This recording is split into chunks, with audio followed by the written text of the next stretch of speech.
Hello students, मैं Iqbal Singh Pradeep from Sriganganagar Guru Nanak coaching classes. हम discuss कर रहे थे क्लास टेंथ में चैप्टर 6 लाइफ प्रोसेस के इससे पहले हमने 2 पार्ट्स जो है वो डिस्कस कर लिए हैं। लास्ट पार्ट के अंदर हमने डिस्कस किया था न्यूट्रिशन के अंदर हमने autotrophic nutrition means nutrition in plants.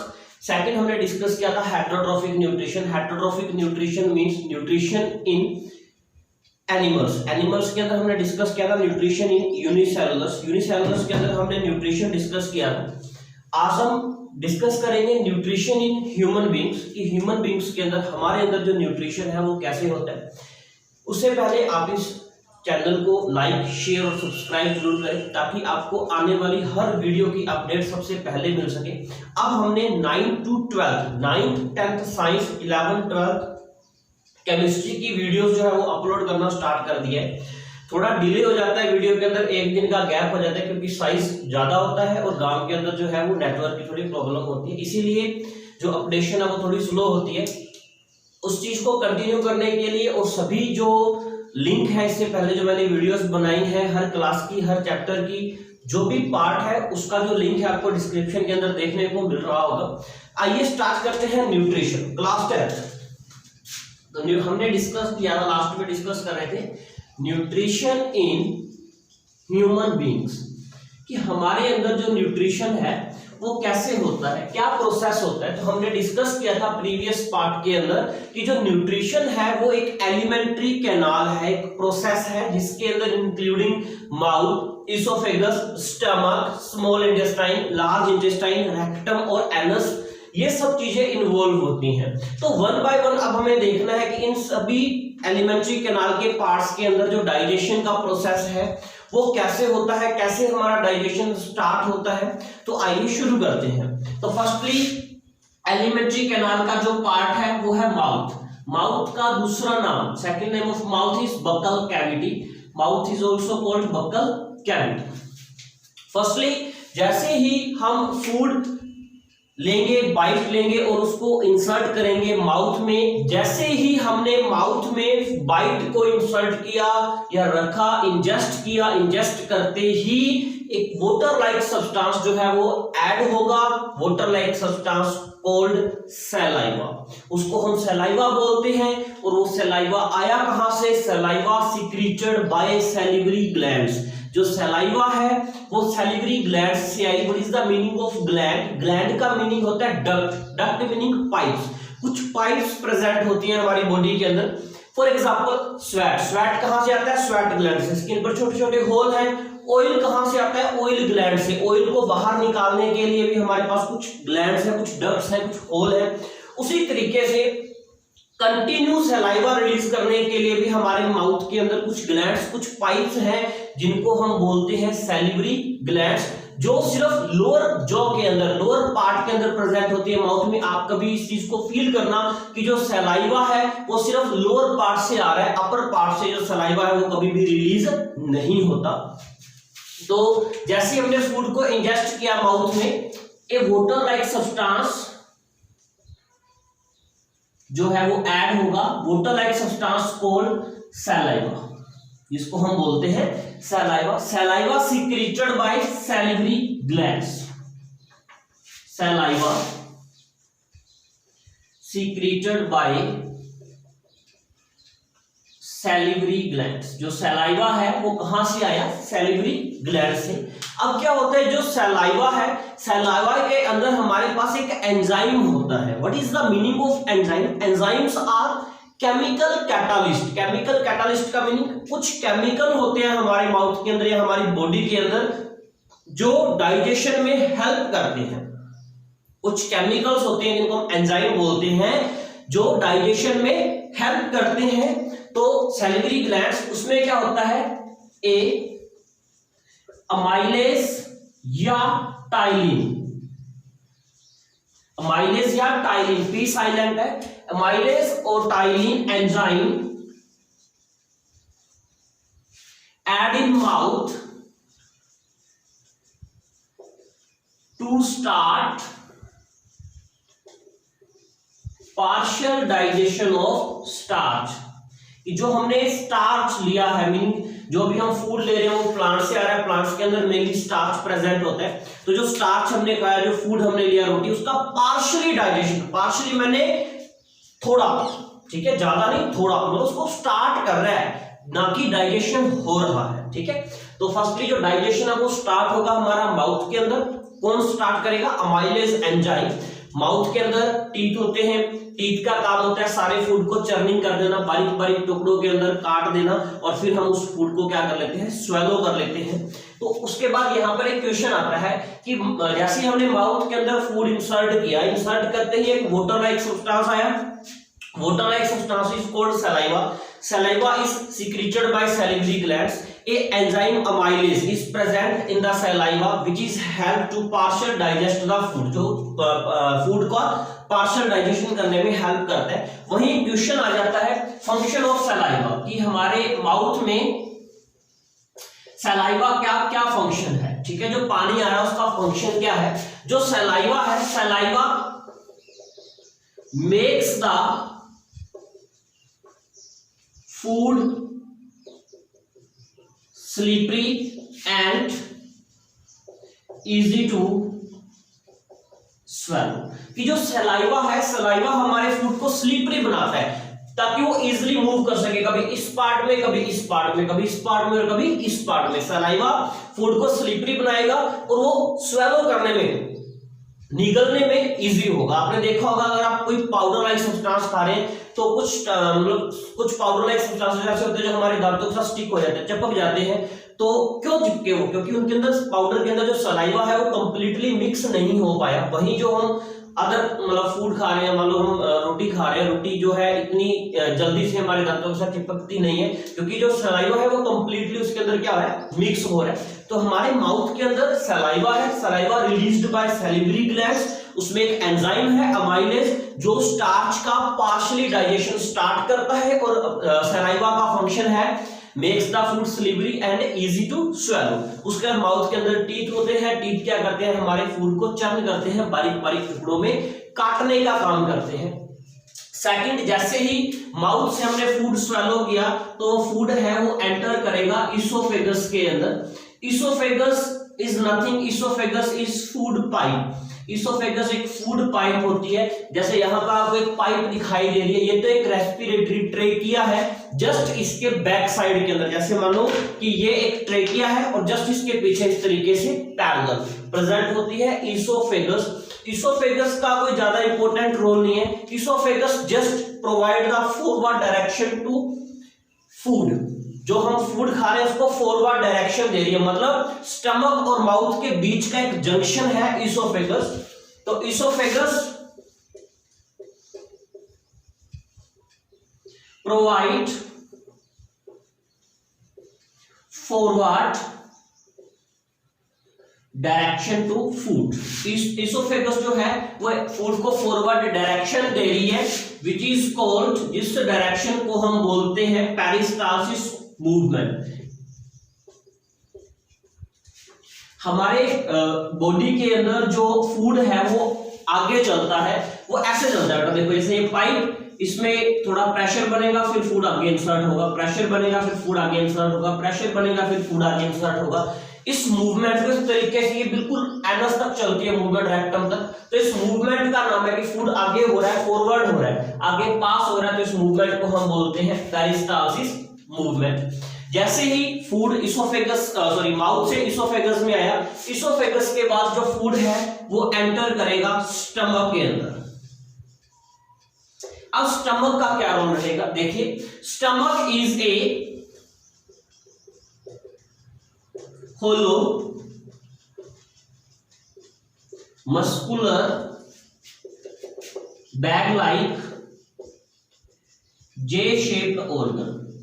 जो स्टमक है वो एक होलो, अंदर से खाली है, मस्कुलर मतलब मसल से बना हुआ है, फ्लेक्सिबल है, बैग लाइक एक बड़ा थैले जैसा मतलब अंदर से खाली है ना, बैग लाइक स्ट्रक्चर, जे शेप्ड, उसकी जो शेप है वो जे शेप है। जैसे ये इसोफेगस होगी, इसोफेगस के बाद इस तरीके से जो हमारा स्टमक है वो प्रेजेंट होता है, ठीक है। तो ये हो गया स्टमक हमारा। तो stomach is a hollow muscular J shaped organ है, बैग लाइक ऑर्गन है। जितना भी फूड माउथ से आएगा ये स्टमक के अंदर आके स्टोर हो जाएगा। अब स्टमक के अंदर मेन जो प्रोसेस है डाइजेशन का वो स्टार्ट होगा, ना कि डाइजेशन स्टार्ट होगा, प्रोसेस स्टार्ट होता है। क्या होता है? Stomach contain hydrochloric acid, hydrochloric acid का सिंबल होता है HCl, है ना। Hydrochloric acid which is churning the food, जो फूड को चर्न बिल्कुल बारीक बारीक मैश कर देगा, and kill all bacteria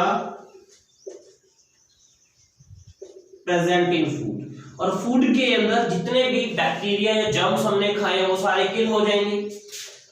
hydrochloric acid provide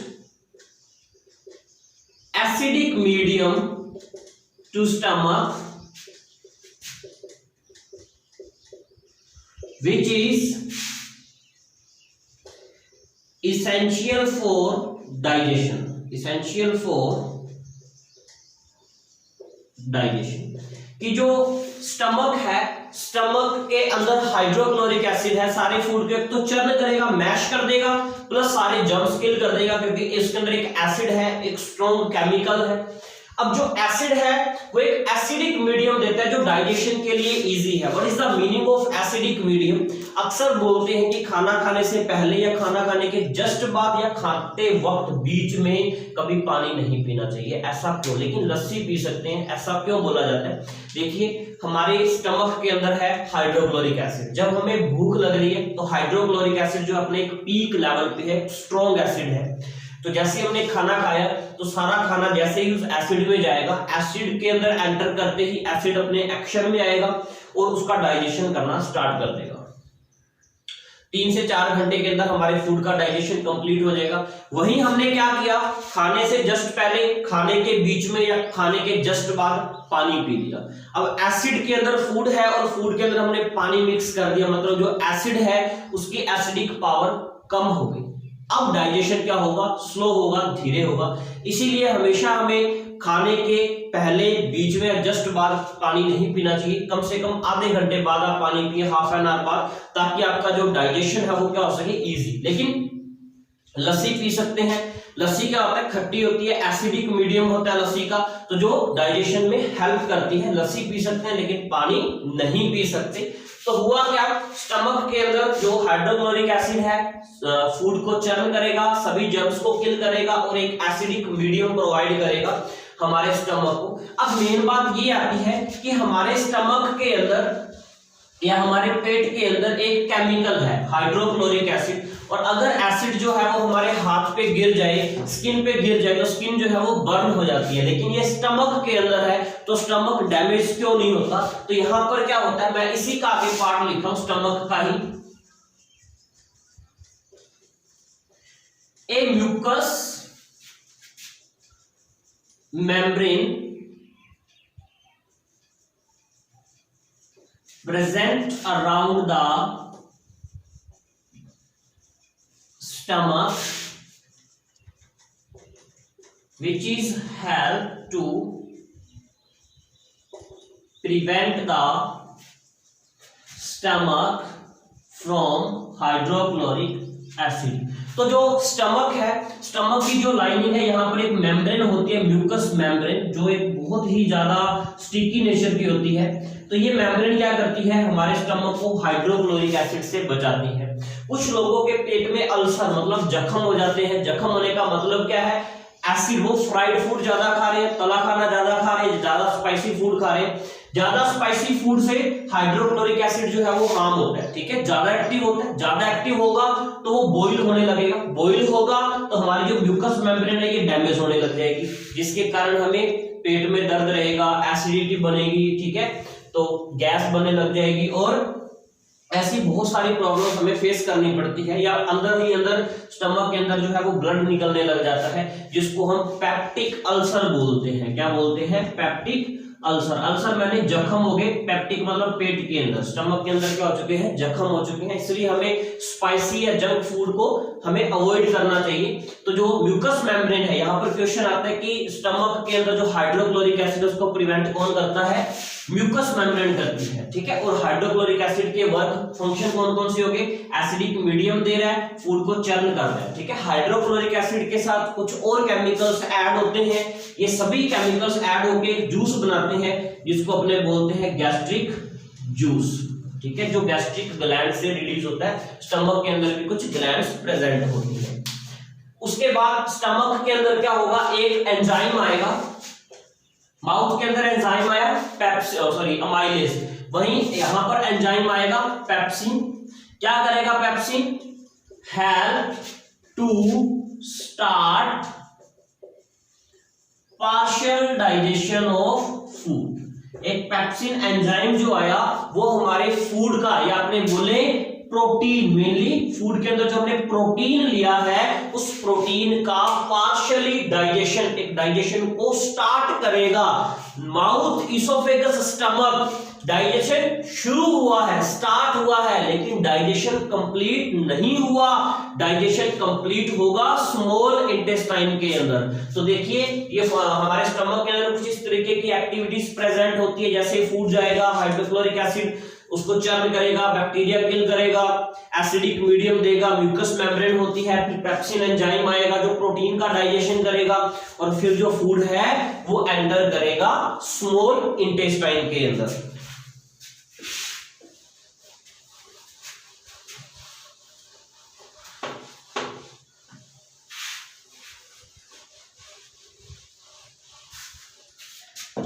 next food enter किया स्मॉल इंटेस्टाइन।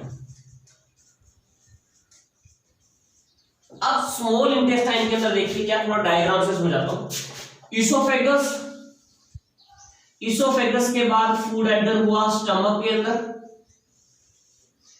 तो स्टमक के बाद जैसे ही स्मॉल इंटेस्टाइन आएगी तो एक सी शेप का कर्व बनेगा। उस सी शेप के कर्व के बाद इंटेस्टाइन शुरू होती है, इस तरीके से कोल्ड, ऐसे बोलते हैं सिंपल गुच्छी मुच्छी हो गई, ये पड़ी है, ठीक है। कोल्ड फॉर्म के अंदर स्मॉल इंटेस्टाइन प्रेजेंट है। तो ये है हमारी स्मॉल इंटेस्टाइन। ये जो स्मॉल इंटेस्टाइन है ये एक्चुअली में शुरू कहां से हुई, ये यहां से शुरू हुई, सी शेप से। तो इसके 3 पार्ट्स हो गए, एक तो सी शेप का 1, फिर एक बिल्कुल मिड वाला पार्ट 2 और एक बिल्कुल लास्ट वाला पार्ट 3। 3 पार्ट्स के अंदर स्मॉल इंटेस्टाइन को डिवाइड कर दिया। तो जो स्मॉल इंटेस्टाइन है उसको 3 पार्ट्स में डिवाइड कर दिया। 3 पार्ट्स कौन कौन से हैं, डुओडेनम, जेजुनम, इलियम। तो स्मॉल इंटेस्टाइन के 3 पार्ट्स हो गए, डुओडेनम, ये हो गया डुओडेनम, ये हो गया जेजुनम, और ये हो गया इलियम। स्मॉल इंटेस्टाइन को 3 पार्ट्स में डिवाइड कर दिया। जैसे ही स्मॉल इंटेस्टाइन के अंदर फूड एंटर करेगा तो वो आएगा डुओडेनम के अंदर। तो डुओडेनम में फूड आते ही क्या होगा, यहां पर 3 जूसेस आएंगे। 3 जूसेस कौन कौन से, फर्स्टली आएगा बाइल जूस। बाइल जूस कहां से आया, released by liver. Bile juice कहां से आया, लीवर से। अब ये बाइल जूस क्या करेगा, bile juice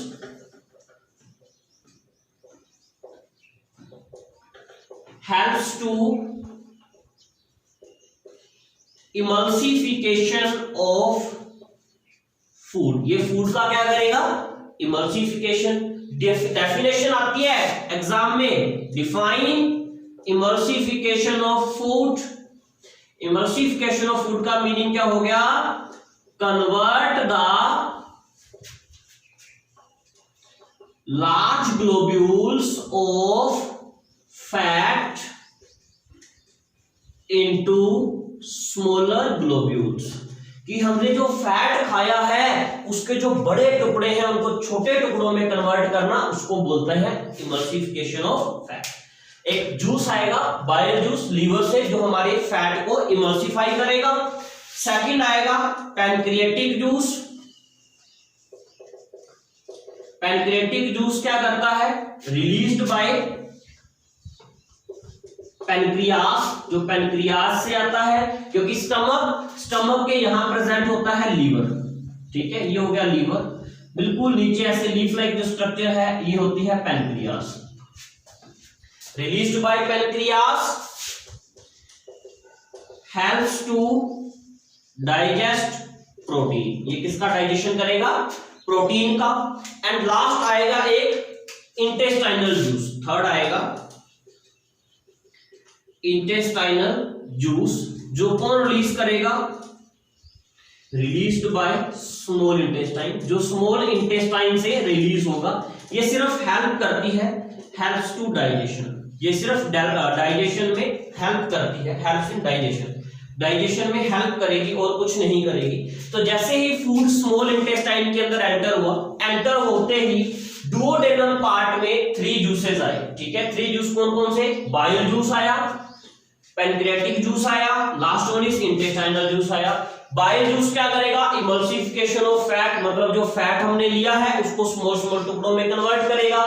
pancreatic juice protein का डाइजेशन करेगा, पैनक्रियास से रिलीज हुआ। इंटेस्टाइनल जूस स्मॉल इंटेस्टाइन ने खुद ने रिलीज किया और ये डाइजेशन में सिर्फ हेल्प करेगा। तो ये बात हो गई सारी डुओडेनम की। फिर जो फूड है वो एंटर करेगा जेजुनम के अंदर। तो मैं इसको साफ कर दूं, थोड़ा स्पेस कम है मेरे पास, आप इसको नोट कर लेना, ठीक है। एक बार मैं यहां लिख देता हूं। फिर जो फूड है वो एंटर करा जेजुनम के अंदर। जेजुनम में क्या हुआ? Jejunum provide only peristalsis movement, जो जेजुनम है वो सिर्फ और सिर्फ पेरिस्टालसिस मूवमेंट जो है वो प्रोवाइड करती है, अदरवाइज नथिंग, ठीक है। लास्ट में फूड एंटर करेगा इलियम के अंदर।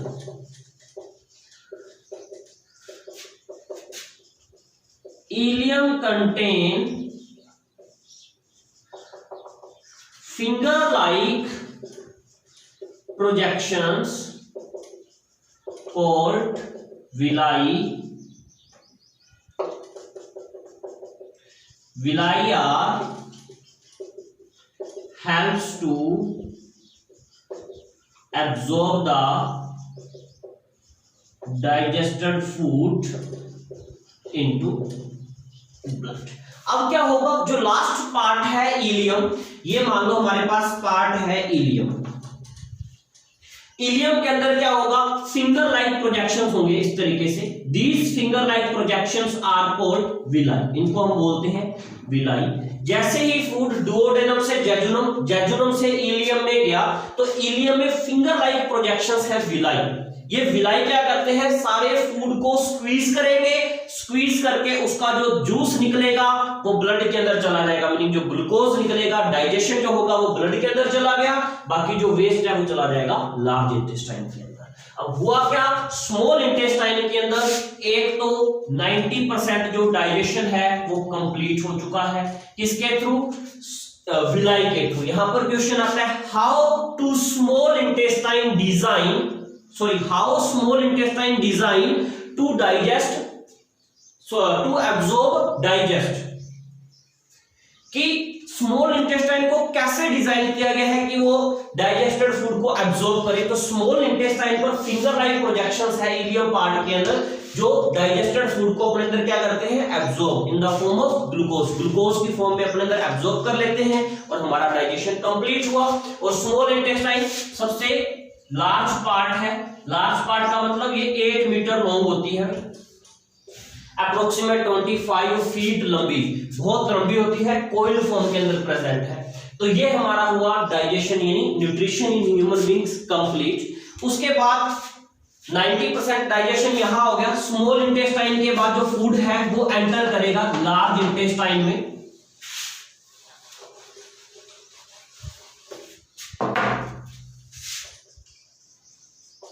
तो लार्ज इंटेस्टाइन के अंदर ओनली 10% जो डाइजेशन है वो होता है, और वो भी मेनली वाटर, जो पानी रह जाता है उसका डाइजेशन होता है वाटर का, और वो भी कौन करते हैं?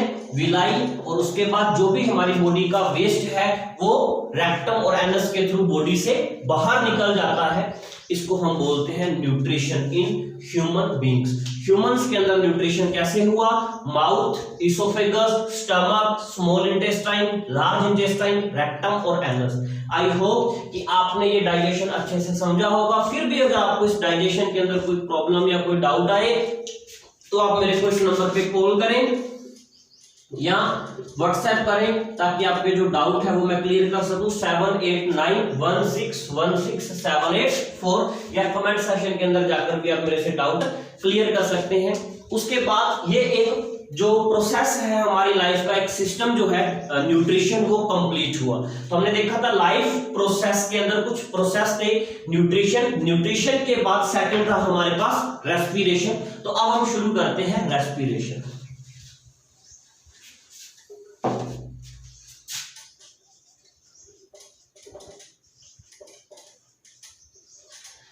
रेस्पिरेशन, अब ब्रीथिंग सारे करते हैं, रेस्पिरेशन सारे करते हैं, सांस सभी ले रहे हैं। What is the meaning of respiration? Respiration का मीनिंग क्या होता है, हम सांस क्यों लेते हैं? अब यहां पर आपका एक डाउट क्लियर होगा जो हमने फर्स्ट चैप्टर के अंदर देखा था। Respiration is an exothermic reaction, क्योंकि रेस्पिरेशन के थ्रू एनर्जी जो है वो बॉडी से रिलीज होती है, तो हमने उसको एक्सोथर्मिक रिएक्शन का पार्ट बताया था। ऐसा क्यों बताया था, डिस्कस करते हैं। What is the meaning of respiration? Respiration is a chemical process which is help to maintain metabolism of our body. Respiration is an chemical process which is helps to maintain metabolism process in body, कि जो हमारी body में एक process को maintain करती है जिसको हम बोलते हैं मेटाबॉलिक या मेटाबॉलिज्म प्रोसेस। अब दिमाग में आ रहा होगा कि चलो केमिकल तो ठीक है, इसको रिवर्स नहीं कर सकते, अपने आप हो रहा है, लेकिन मेटाबॉलिज्म का मतलब क्या हुआ? तो अब यहां पर हम डिस्कस करते हैं मेटाबॉलिज्म। आपने अक्सर टीवी के अंदर देखा होगा जी, ये फैटी है, मूवीज के अंदर फैटी क्यों है, मोटापा क्यों है? क्योंकि इसका मेटाबॉलिज्म स्लो है। ठीक है, अक्सर बातें करते हैं जी मेटाबॉलिज्म इंक्रीज, मेटाबॉलिज्म डिक्रीज। अब मेटाबॉलिज्म का एग्जैक्ट मीनिंग क्या है?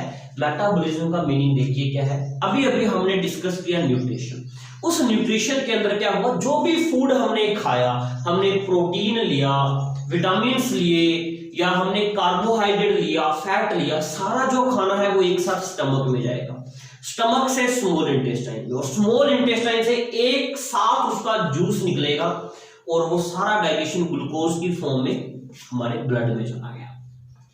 अब उस ग्लूकोज से हमें एनर्जी को अलग करना है ताकि हमें एनर्जी मिल सके। उस ग्लूकोज का ब्रेकडाउन करना है, उस ग्लूकोज को तोड़ना है, फिर हमें जाकर के एनर्जी मिलेगी। और वो तोड़ने का काम कौन करता है? Respiration, oxygen. और इसी तोड़ने के प्रोसेस को हम बोलते हैं मेटाबॉलिज्म। मेटाबॉलिज्म क्या होता है? Metabolism means breakdown of glucose. Glucose का क्या करना है हमें? ब्रेकडाउन, उसको हम बोलते हैं मेटाबॉलिज्म। अब जब ग्लूकोज का ब्रेकडाउन हो जाएगा तो क्या होगा? ग्लूकोज का ब्रेकडाउन होते ही, breakdown of glucose to form energy, हमें क्या मिलेगी? एनर्जी। अब जैसे ही हमें एनर्जी मिली, energy store in the mitochondria. सारी एनर्जी कहां हो जाएगी स्टोर?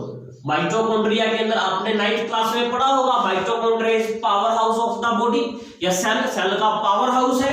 पावर हाउस का मीनिंग ये सारी एनर्जी क्या करता है? स्टोर। कितनी सारी सेल्स है? अप्रोक्स 32 ट्रिलियन सेल्स प्रेजेंट है हमारी बॉडी के अंदर। तो माइटोकॉन्ड्रिया जो है वो एनर्जी को स्टोर करेगा। Energy store in the mitochondria of cell in the form of ATP. ATP मतलब एडिनोसिन ट्राइफॉस्फेट। अब समझ में आया कि हमने सांस लिया, ऑक्सीजन गई, ऑक्सीजन ने ग्लूकोज का ब्रेकडाउन किया, breakdown of glucose is metabolism. अब जब ग्लूकोज का ब्रेकडाउन होगा, ग्लूकोज टूटेगा तो उससे हमें मिलेगी एनर्जी, वो एनर्जी जाकर के स्टोर हो जाएगी माइटोकॉन्ड्रिया में, कौन सी फॉर्म में, एटीपी, मतलब adenosine triphosphate. ATP is energy currency of body, हमारी बॉडी की जो एनर्जी करेंसी है वो क्या है, एटीपी। ये भी क्वेश्चन आता है, name the energy currency of body is ATP, ATP बोलते हैं उसको एनर्जी करेंसी को। अब पता चल गया होगा कि रेस्पिरेशन क्या है। रेस्पिरेशन मीनिंग जो हमने खाना खाया है उसको ब्रेक डाउन करना है, दिस इज कॉल्ड रेस्पिरेशन। और ये जो रेस्पिरेशन है ये 2 टाइप्स का होता है, टाइप्स ऑफ रेस्पिरेशन। एक रेस्पिरेशन होगा एरोबिक रेस्पिरेशन और सेकंड रेस्पिरेशन होगा एनएरोबिक रेस्पिरेशन।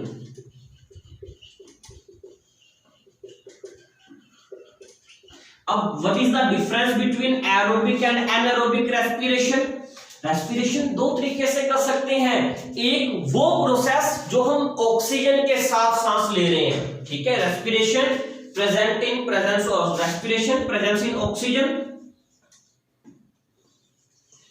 तो जो रेस्पिरेशन ऑक्सीजन की प्रेजेंस में हो रहा है इज कॉल्ड एरोबिक, और जो रेस्पिरेशन हम एब्सेंस ऑफ ऑक्सीजन में कर रहे हैं, बिना ऑक्सीजन के सांस ले रहे हैं, इज कॉल्ड एनारोबिक रेस्पिरेशन। क्या पॉसिबल है हम बिना ऑक्सीजन के सांस ले सके? ऑक्सीजन हमारे लिए एसेंशियल पार्ट है, तो इसका एग्जांपल क्या आएगा, यूनिसेलुलर्स, कि जितने भी यूनिसेलुलर्स हैं वो बिना ऑक्सीजन के सांस लेते हैं। वहीं जो ऑक्सीजन की प्रेजेंस में सांस लेते हैं, इसके अंदर सबसे बेस्ट एग्जांपल आ गया ह्यूमन बींग्स, हम बिना ऑक्सीजन के सांस नहीं ले सकते। हम डिस्कस कर रहे हैं respiration. Respiration is a metabolic process, metabolic process है। मेटाबॉलिक का मतलब ग्लूकोज का ब्रेकडाउन करना है और हमें एनर्जी रिलीज करनी है, एनर्जी रिलीज होगी एटीपी की फॉर्म में।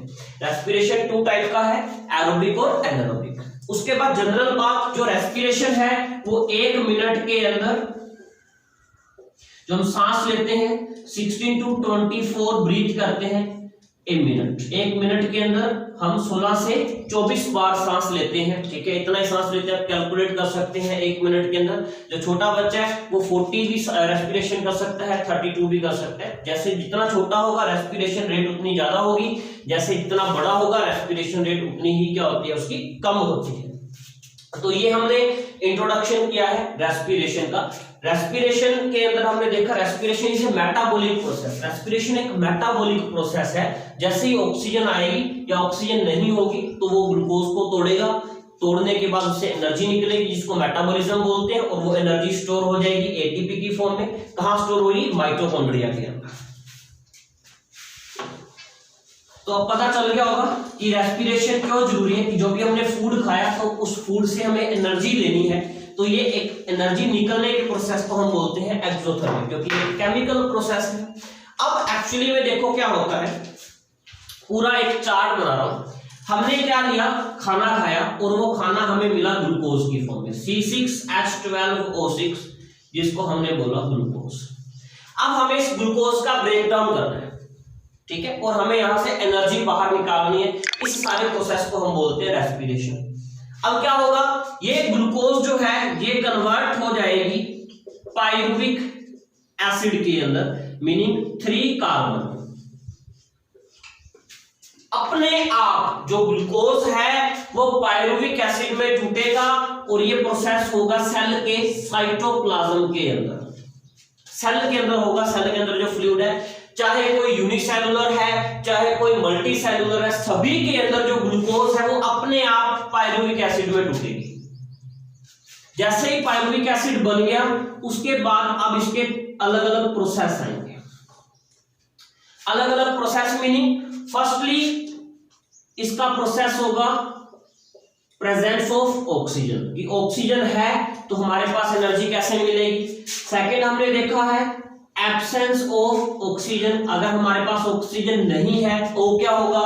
थर्ड प्रोसेस में लैक ऑफ ऑक्सीजन की, ऑक्सीजन है लेकिन ऑक्सीजन की कमी है। अब देखिए क्या होगा, अगर प्रेजेंस ऑफ ऑक्सीजन हुआ तो ये सारा जो प्रोसेस है ऑक्सीजन की प्रोसेस वाला प्रेजेंस वाला वो होता है माइटोकॉन्ड्रिया के अंदर, क्योंकि एनर्जी माइटोकॉन्ड्रिया में स्टोर होगी प्रेजेंस ऑफ ऑक्सीजन में। जैसे ही ग्लूकोज या पायरुविक एसिड को एनर्जी ऑक्सीजन मिलेगी, ऑक्सीजन मिलते ही हमें मिलेगी एनर्जी, हम बाहर क्या निकालते हैं, CO2, ऐसे करके देखना वाटर भी निकलता है। तो ये प्रोसेस हो गया हमारा प्रेजेंस ऑफ ऑक्सीजन में। अगर एब्सेंस ऑफ ऑक्सीजन हो तो ये प्रोसेस होता है बेटा यूनिसेलुलर्स के अंदर, यीस्ट या अमीबा के अंदर। जैसे कई बार अपने जो कुछ खाना है गर्मी के अंदर उसको पैक करके धूप में रख दें तो कुछ टाइम बाद वो जो फूड है वो खराब होना शुरू हो जाता है ना, उसमें से गंदी स्मेल आती है। क्यों स्मेल आई, क्योंकि उसके अंदर बिना ऑक्सीजन के यूनिसेलुलर्स बन गए, और यूनिसेलुलर्स अपना खाना बनाते हैं एथेनॉल, मतलब शराब जैसी स्मेल आती है गंदी, प्लस उन्हें क्या मिलती है, एनर्जी। फिर लैक ऑफ ऑक्सीजन आती है, मतलब ऑक्सीजन है लेकिन कम है। फॉर एग्जांपल मैं जनरल यहाँ पे खड़ा हूं या कोई पर्सन एक खड़ा है, ठीक है, उसको जितनी एनर्जी की जरूरत है, खड़ा या बैठा काम तो कर नहीं रहा, जितनी एनर्जी चाहिए बैठने के लिए सांस लेने के लिए उतनी ऑक्सीजन अंदर जा रही है और उसका ब्रेकडाउन हो रहा है। वही उस पर्सन के पीछे अब शेर लगा दिया जाए या कुत्ता लगा दिया जाए, अब वो पर्सन रन करेगा, भागेगा। अब जब भागेगा मीनिंग ज्यादा एनर्जी चाहिए, ज्यादा एनर्जी चाहिए तो ज्यादा ग्लूकोज का ब्रेकडाउन होगा, ज्यादा ग्लूकोज का ब्रेकडाउन करेगा कौन, ऑक्सीजन करेगी, लेकिन ऑक्सीजन क्या है, कम है। तो कम ऑक्सीजन में हमारे पास बनता है लैक्टिक एसिड प्लस हमें मिलेगी एनर्जी प्लस CO2, जिसको अपने बोलते हैं मसल क्रैम्प्स। और ये जो सारा प्रोसेस है ये होता है हमारे मसल्स के अंदर। जैसे कई बार जाते हैं ना अपनी किसी मैरिज या पार्टी के अंदर फंक्शन में, ज्यादा डांस करने से कुछ गांठें बन जाती है, मसल क्रैम्प्स हुए। क्यों, क्योंकि हमारी बॉडी को हैबिट ही नहीं है ज्यादा एनर्जी की, हमने सडन से डांस करना शुरू कर दिया। डांस करेंगे तो ज्यादा एनर्जी कहां से आएगी, ज्यादा ग्लूकोज टूटेगा, ग्लूकोज का ब्रेकडाउन होगा, कैसे, ज्यादा ऑक्सीजन चाहिए, ऑक्सीजन तो है ही नहीं, फिर हम जल्दी जल्दी सांस लेंगे, ऐसे करेंगे, ऑक्सीजन की कमी को पूरा करने की कोशिश करेंगे, लेकिन फिर भी अगर ऑक्सीजन प्रॉपर अमाउंट में नहीं आएगी तो हमारे पास कम ऑक्सीजन में ग्लूकोज का ब्रेकडाउन होगा और हमारे बनेंगे lactic acid meaning muscle cramps बनेंगे। फिर धीरे धीरे 2, 4, 5 दिन के अंदर जैसे पूरी बॉडी को एनर्जी मिलेगी, ऑक्सीजन मिलेगी, वैसे वैसे ये मसल क्रैम्प्स सही होते जाएंगे, अपने आप सही होते हैं, जैसे जैसे पूरी बॉडी को ऑक्सीजन जो है वो सप्लाई होती है। तो ये एक चार्ट बहुत ज्यादा इंपॉर्टेंट है फाइनल एग्जाम के लिए। यहां से 3 मार्क्स का क्वेश्चन पूछा जाता है।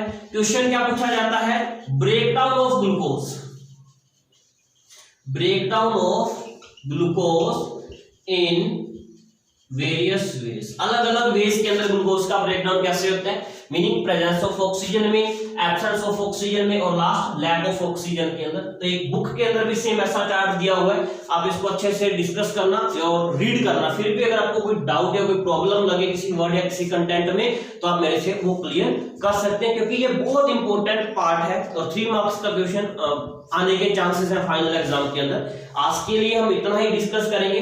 नेक्स्ट पार्ट के अंदर हम रेस्पिरेशन को थोड़ा सा और डिस्कस करेंगे, लाइक हमारी ब्रीथिंग कैसे होती है, नोज से लेकर के लंग्स तक ये सारा प्रोसेस कैसे जाता है, कैसे ऑक्सीजन जो है वो हमारे ब्लड के संपर्क में आएगी और वहां से ग्लूकोज का ब्रेकडाउन होगा, और ज्यादा डिटेल में डिस्कस करेंगे। फिर हम ट्रांसपोर्टेशन डिस्कस करेंगे और फिर एक्सक्रीशन डिस्कस करेंगे, ठीक है। और अगर आपको कोई दिक्कत लगे तो आप मेरे से कॉल करके अपने डाउट ले सकते हैं। एनसीईआरटी क्वेश्चंस आप साथ के साथ करते रहिए, और हमने बाकी क्लासेस के लिए भी शुरू कर रखा है 9th 10th science, 11th 12th chemistry. तो आप इस चैनल को ज्यादा से ज्यादा लाइक, शेयर और सब्सक्राइब करें और बने रहिए इस चैनल के साथ। तब तक के लिए थैंक यू।